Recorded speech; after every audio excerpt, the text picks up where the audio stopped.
Oh, well, hello, my wonderful chums, and welcome back. I hope you're all really, really well. Today, we are going to have a crazy little story time, as voted for by you.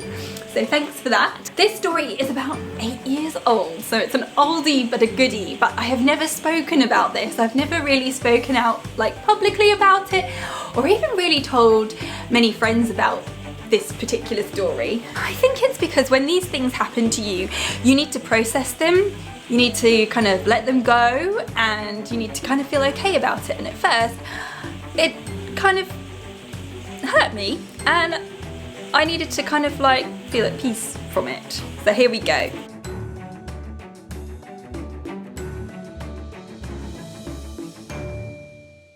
About 8 years ago, Daisy was a little tot, and she was going to playgroup, and she was invited to her little friend's party. So I think she was about 3 or 4, and I went along to their house, and we are sat there in the kitchen. I say sat there, I was there, and then people were kind of like congregated around in the kitchen. I didn't know anyone very well at all. The only people that I knew there were the people who were hosting the party, and then the rest of the people that were there were complete strangers. And so it's all like, you know, the polite conversation. So what do you do? How old's your little one? Oh yeah, does she sleep through the night? You know, the kind of stuff that I'm talking about. And we're just all making polite conversation in the kitchen. Daisy's out in the garden playing quite happily. And then in walks this guy through the back door, said the actress to the bishop. I can't remember this guy's name, but we're gonna call him Kevin. So in walks Kevin, and they're like, yay, oh, Kev mate, yeah, how's it going? They weren't actually like that, they were quite posh kind of thing. And they were like, oh, hi Kev, yeah, nice, you know, oh, great to see you. And it's apparent that Kevin is like the life and soul of the party, and he knows everyone, and he's clearly quite a popular type of person. Do you know the person I mean, who kind of just walks into the room, everyone takes notice that he's there, and they're like really popular? That was the instant kind of feeling that I got. So I'm there, and then he starts telling this story, and he's holding court, and everyone is hanging on his every word. And we're all sat there in the kitchen, and he's telling this story about his friend, who is a farmer. And this farmer is quite trigger happy. And he's saying, oh yeah, like he'll shoot anything, you know, like anything that's a little bit lame. He'd even shoot you. And at that point, I kind of stop, like, and I have this huge wave of hotness rush over me, and I can feel tears stinging and my nose stinging, and like I'm swallowing and I'm holding it together. But at which point he delivers his punchline. The whole crowd that he is with erupt into enormous laughter. And I just want the world to swallow me up. I felt horrendous. So he's kind of like comparing me to an animal that's lame that should be put down. At this point, actually, I had this fight or flight kind of emotion, and to be honest, I just wanted to get up, storm out and leave and never ever be seen again, and not say another word to anybody. Now, being disabled, you might know that we can't storm out and make an elaborate exit. It's really, really freaking difficult. It was difficult enough trying to get through the house, and then you got to go like through the corridors, through to the kitchen at the back. Daisy's out in the garden. She's playing really, really nicely, and if anyone has got little ones, it's very hard to extract them from a play date, let alone a party. And also the garden wasn't wheelchair accessible. It had like steps all the way down. And I'm thinking, I'm trapped. The next thing I remember is I had just removed myself from the whole situation, and I went and sat in the lounge. And I was sat there and I felt horrendously uncomfortable. I didn't really want to be around these people that found that funny. and who didn't even know me. Like, who gives them the right to say that, you know? And then I thought, kind of like, pull yourself together, Gem. You're probably being too sensitive. Get over it and get on with it. So I kind of did.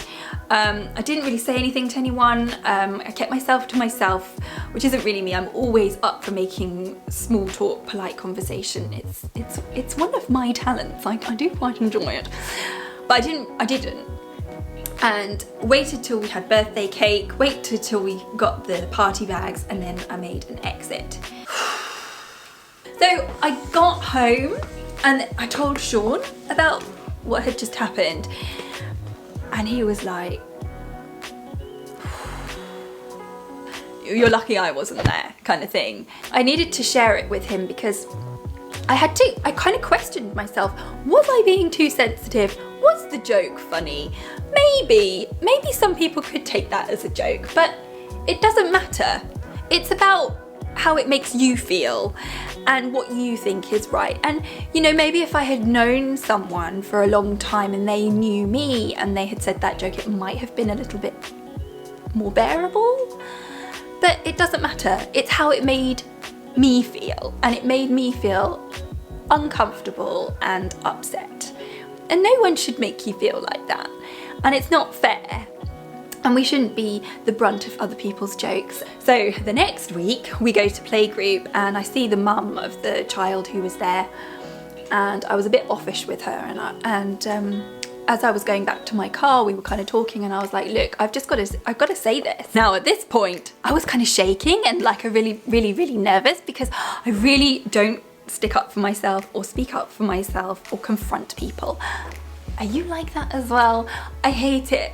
So I said, look, what your friend said to me at that party, I felt was very wrong and very hurtful, and he didn't have the right to say that. He didn't even know me.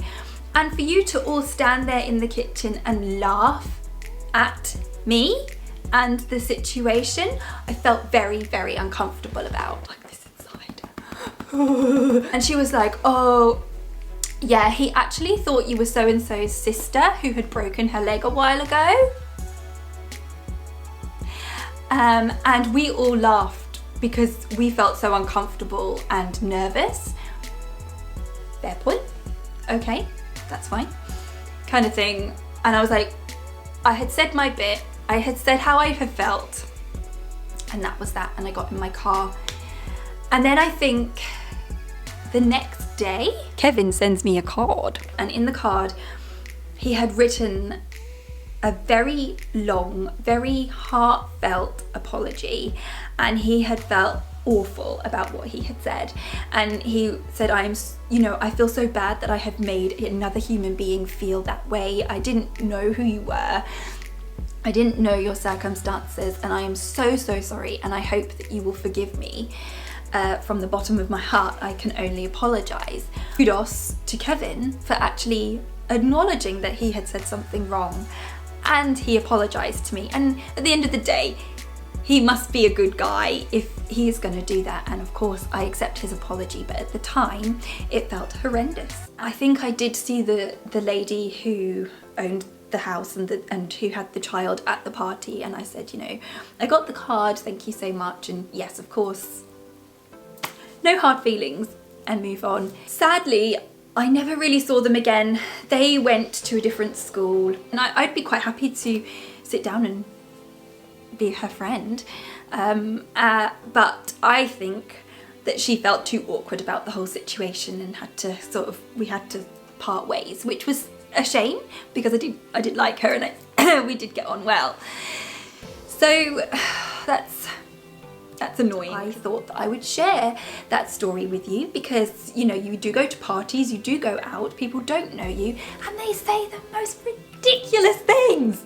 The most ridiculous things. We've all got a story to tell. Many stories to tell. I have many videos with many stories. So please feel free to go and check those out if you want a little bit of a laugh, because some of them are quite funny.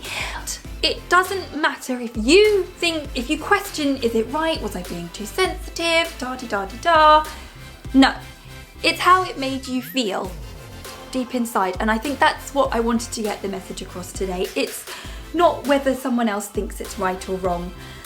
It's how it makes you feel, and if it makes you feel uncomfortable, makes you feel sad, makes you feel upset, you need to get away from that situation.